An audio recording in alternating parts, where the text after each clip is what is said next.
Pemirsa Al-Kalam yang berbahagia, berbicara masalah parenting itu tidak mudah. Mudah secara teori, tapi dilaksanakan itu tidak semudah seperti yang kita baca di teori.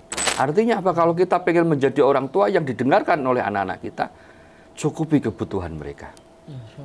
Berikan nafkah yang terbaik. Maksudnya apa dalam di sini? Kalau seandainya diperbolehkan, maka harus diberikan perhatian khusus anak perempuan. Anak perempuan harus mendapat perhatian khusus pada orang tuanya. Sebab mendidik anak perempuan tidak seperti mendidik anak laki-laki.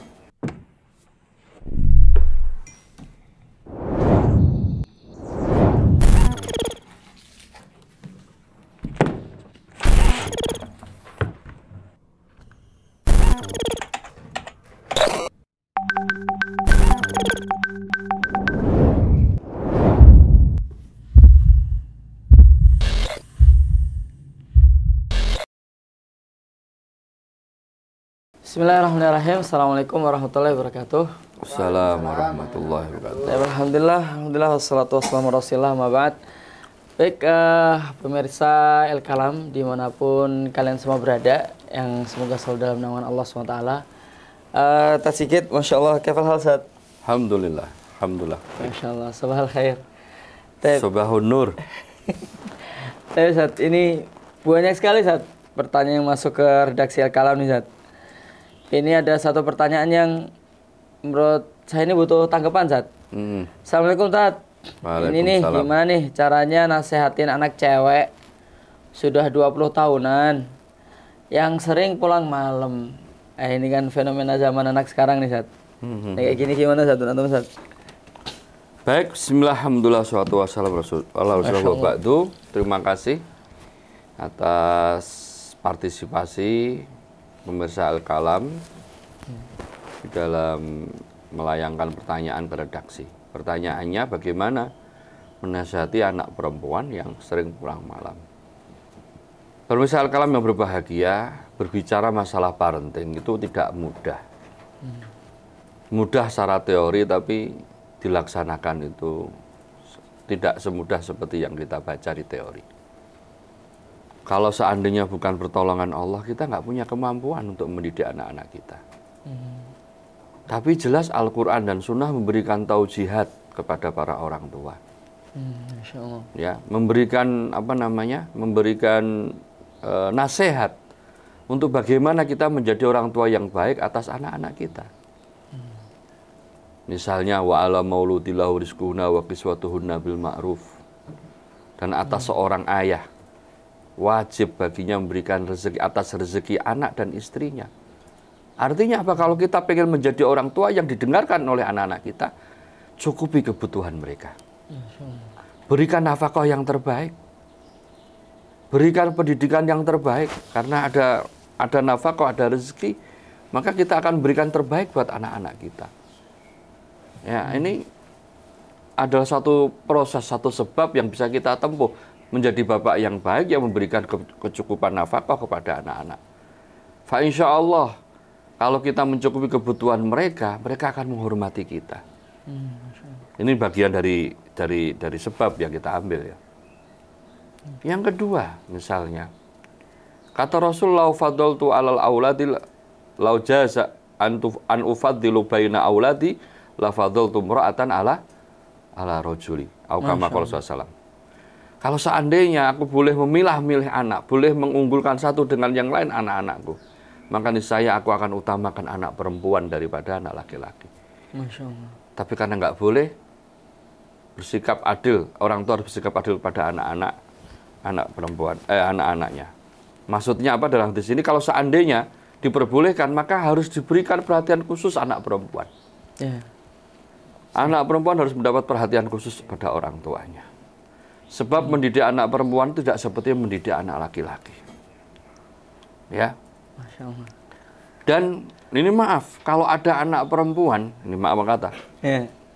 Kalau seorang bapak gagal membangun komunikasi dengan anak perempuan, maka anak perempuan ini pasti mudah dibawa oleh laki-laki. Terus ini Afwan, mungkin dibahas pertama sebabnya dulu kali ya. Kenapa anak perempuan nggak suka keluar? Ini saya akan malam? bicara. Oh, Masya Allah. Bahwa anak perempuan itu harus memiliki kedekatan emosional dengan bapaknya. Oh. Anak laki-laki siap. harus punya kedekatan emosional dengan ibunya. Hmm. Sebab kegagalan seorang ayah berkomunikasi dengan anak perempuan, ya, maka itu akan menjadikan masalah banyak atas anak perempuan. Sebagai kasus misalnya ada sebuah broken dalam rumah tangga. Kebetulan anak-anak perempuan ini tidak ada kecenderungan dekat kepada bapak atau ibu. Mesti dia mudah dipengaruhi laki-laki lain. Oh. Sebab seorang anak perempuan yang dekat dengan bapak, dia kalau melakukan sesuatu akan berpikir ulang. Dan dia akan merasa, kenapa saya cari perhatian pada laki-laki lain? Bapaknya gitu. sudah cukup. Ya. Ayah saya sebagai idola, ayah saya sebagai orang yang melindungi saya cukup dengan bapak saya. Nah, atas tidak kedekatan inilah, akhirnya anak perempuan itu mencari pelampiasan untuk bagaimana dia punya circle, mengikuti circle-nya. Ya kalau circle-nya baik, circle-nya orang ngaji, pulang malam karena ngaji, oke aja. Tapi kalau pulang malam karena ngafe, karena ngedugem, repot ini. Karena pada dasarnya anak perempuan ini juga butuh circle. Nah, circle ini kalau dia baik, maka akan bawa kebaikan. Kalau tidak, yang bahaya. Ini resistensi terhadap anak perempuan seperti itu. Walaupun anak laki-laki juga sama, tapi perempuan lebih sensitif. Kalau dinikahkan di usia segitu itu cocok nggak, Ustaz? Jangan. Menikah itu tidak main-main. Menikah itu butuh kematangan mental. Ya, kalau nikah muda itu janda muda juga banyak. Ya, dan repot. Jadi nikah itu mental. Jadi kita harus siapkan dulu mental anak, kita siapkan. Ya, kalau dia perempuan ya dia disiapkan untuk menjadi seorang ibu yang baik, seorang istri yang baik. Kalau dia laki-laki ya mapan. Sekarang kalau usia muda kita nikahkan, dia nggak punya pekerjaan, terus ngempani anaknya dari mana? Ya, anak istrinya dari mana? Nanti ribut dengan istrinya. Seorang wanita, ya sehari 2 hari nggak megang uang, is oke. Kalau sebulan 2 bulan ya, sepertinya pilih pisah lah daripada bertahan. Karena cinta harus dirawat katanya gitu, dan ngerawatnya dengan uang. Jadi saya cenderung lebih ke pendekatan personal, khususnya seorang bapak pada anak perempuan. Kalau perlu bapaknya ikut nongkrong, Sof. Kamu kemana, nak? Saya nongkrong sama teman-teman ngopi. Boleh nggak ayah ikut? Nanti ayah yang bayar nanti. Jadi nggak dikekang ini orang tuanya ini ya? Enggak. Ya kita anak muda hidup di dunianya lah. Kita nggak usah, bapakmu dulu nggak pernah ngopi kok, nggak pernah nongkrong. Nggak boleh kayak gitu. Al-auladu abna'u zaman. Anak itu pada zaman dia. Zamannya sekarang ngopi, maksud kita larang ngopi, ya biar. Kalau perlu kita ngopinya dengan anak-anak. Misalnya nobar, nonton bareng bioskop misalnya. Bahasanya apa? Nomed ya. Ya. Ikut aja orang tuanya, nggak apa-apa. Kita bisa mengarahkan. Istilah parenting yang tepat sekarang itu apa? Mendampingi. Tidak melarang, mendampingi. Anak main game, anak main HP, dampingi. Maksudnya bapaknya ikut main game, nggak gitu. Ya didampingi aja, nanti jangan lama-lama anak ya. Saya butuh ngobrol sama kamu. Ya, gitu. Kalau ngeliat zamannya, kayak zaman dulu itu kan ini Ustaz ya. Kalau seorang ustadz, seorang kiai makan di warung itu kan aib. Kalau zaman sekarang, zaman sekarang nggak masalah. Baik, pemirsa El-Kalam, kurang lebih itu ya.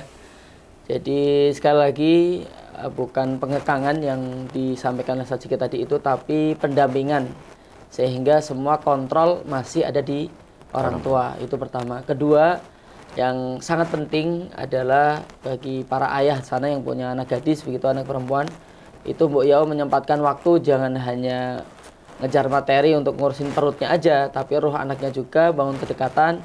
Akan lebih indah ketika dia lebih dekat ke bapaknya daripada dekat ke laki-laki lain. Wallahu ta'ala. Yang ketiga, doa. Doa, Masya Allah. Penting. Berarti ada ta'aluk billah, Ustaz ya. Kita harus ada keterikatan sama Allah Subhanahu wa taala. Tapi begitu pemirsa El-Kalam, wabillahi taufik. Wassalamualaikum warahmatullahi wabarakatuh. Waalaikumsalam Assalamualaikum. warahmatullahi wabarakatuh.